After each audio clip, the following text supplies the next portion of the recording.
hello friends नोंथांमोनखौ बयखौबो बड' जब निउसआव बरायबाय लोगोफोर बे भिडिअआ जायफोर बिथांमोना दाख्लै थांनाय UPAB कनस्टेबल साख्रिनि थाखाय एप्लाइ खालामदोंमोन बे साख्रिनि एप्लाइ खालामनाय बिथांमोननि थाखाय मोनसे नटिस ओंखारना फैदों बे नटिसनि बागैनो आं नोंथांमोननो खोन्थानो सानदों बेनिखायनो नोंथांमोना भिडिअखौ जोबजासिम नायलायदो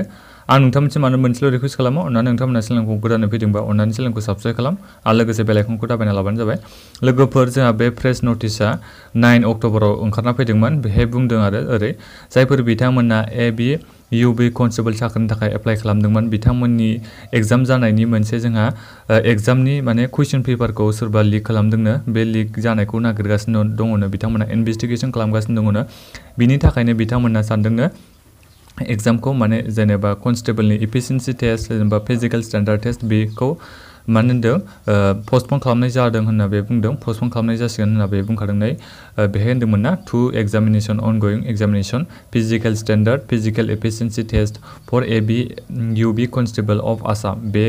जायफोर बिथांमोना फिजिकल स्टेन्डार्ड टेस्ट लानो गोनां दंमोन फिजिकल एफिशिएन्सि टेस्ट दङमोन UB कनस्टेबलनि थाखाय बिथांमोननि थाखाय दा माने बिथांमोननि दा अनगोइं एग्जामिनेशनखौ मा खालामबायनो दा पस्ट खालामबाय होनदों आरो पस्ट माने बिथांमोननिखौ पस्टपन खालामबाय होननानै बे बुंदों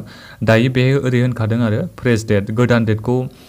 इमिडिएटलि होनाय जागोन होनदों थाबैनो गोदान डेटखौ होफिननाय जागोननो माला जोंना बे फिजिकल स्टेन्डार्ड टेस्टआ जागोन बेनि डेटखौ थाबैनो होनाय जागोन होननानै बे बुंखादों fresh date will be intimate as soon as possible होनना बे बुंदों बेजों लोगोसे बे होनना ओरै होनना बुंदों आरो लोगोफोर बे होनदों SLB डिसाइडेड टू इमिडिएट डिसेन्स बे जाबाय थानाय एग्जामखौ जोंहा 10 अक्ट'बरावनो जानो गोनांमोन लोगोफोरना 10 अक्ट'बराव जानो गोनांखौ दा इमिडिएटलि पस्टपन खालामनाय जाबायनो ओमफ्राय गोदान डेटखौ दायो माला होगोन बेखौ दायो मेनसन खालामथ'वाखै जायखिजाया गोख्रैयै होगोन होनना बे बुंदों बेनिखायनो नोंथांमोना सोरबाफोर एप्लाइ खालामदोंमोनबा